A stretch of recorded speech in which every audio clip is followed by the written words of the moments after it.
অবহেলা আর প্রশাসনের তদারকির অভাবে নষ্ট হচ্ছে লালমনিরহাটের তিস্তা তীরবর্তী মানুষের পারাপার এবং উদ্ধার কাজে সরকারের দেয়া কোটি টাকার দুটি বোট। বুড়িমারীর লালমনিরহাট ১ ও ২ নামের নৌযান দুটি জরাজীর্ণ অবস্থায় পড়ে আছে বালুচরে। ৩ বছর ধরে বেতন না পেয়ে হতাশ বোট চালকরা আর সেবা না পেয়ে ক্ষুব্ধ নদী পাড়ের বাসিন্দারা। লালমনিরহাট থেকে মিজানুর রহমান মিজানের পাঠানো তথ্যচিত্রে আরও জানাচ্ছেন আব্দুল হামিদ। উত্তরের জেলা লালমনিরহাটে প্রতিবছর বন্যায় তলিয়ে যায় তিস্তা পাড়ের হাজারো ঘরবাড়ি ও ফসলি জমি। নদী তীরবর্তী এসব মানুষের পারাপার এবং উদ্ধার কাজের সুবিধার্থে দুর্যোগ ব্যবস্থাপনা ও ত্রাণ মন্ত্রণালয়ের অধীনে বুড়িমারী লালমনিরহাট ১ ও ২ নামে দুটি বোট দেওয়া হয়। তবে সঠিক তদারকির অভাবে রাজাপুর ইউনিয়নে তিস্তা নদীর বালুচরে পড়ে আছে নৌযান দুটি। সন্ধ্যা হলেই মাদকসেবীদের আস্তানায় পরিণত হয় বোটগুলো।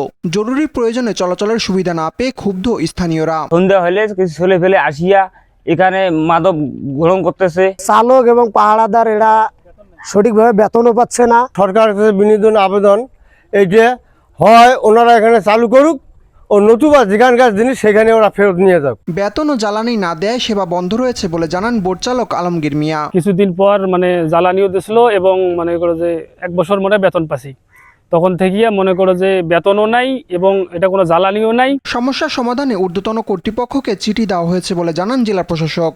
আমরা এই গত 2-1 দিন আগে সরকারের কাছে চিঠি লিখেছি মন্ত্রণালয়ে, যে তাদেরকে আমরা অনুরোধ জানিয়েছি প্রজেক্টটা যাতে ক্লোজ করা হয় এবং এই রিস্কিউ বোট দুটো একটা বিধি মোতাবেক সমাধান করা হয়। সেবা পুরোপুরি বন্ধ না করে বোট দুটি মেরামত করে পুনরায় চালুর দাবি জানিয়েছেন তিস্তাপাড়ের বাসিন্দারা।